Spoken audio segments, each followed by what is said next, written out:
हमारे अमित भाई की श्रद्धा है और प्यार है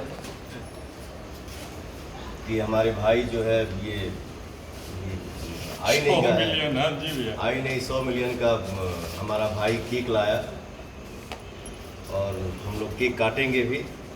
ये देखिए काट दिए।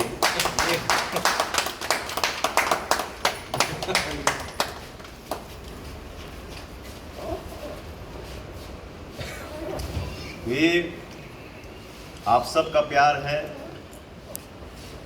आप सबका आशीर्वाद है। इसी ताकत पे पवन सिंह हमेशा खड़ा होता है और हमेशा खड़ा रहेगा। ये देखिए भाई की श्रद्धा है। ब्रदर मेरे लिए गिफ्ट क्या लाया है कि बॉस भैया इस पे बॉस बॉस ठीक है। और ये बॉस चश्मा, अरे मेरा भाई। भैया एक बात बताइए, लॉलीपॉप हिट हुआ था अब आप यंग एज में थे और अब आप इतने दिनों बाद दोबारा से एक ऐसा गाना दिए हैं जो पूरे वर्ल्ड में छा रहा है, वो फीलिंग का डिफरेंस कैसा? मैं कभी कुछ नहीं करता, मैं कभी कुछ नहीं देता। मैं जो कुछ भी कर पाता हूँ अपने ऑडियंस के दम पे, जो मेरे लिए भगवान है।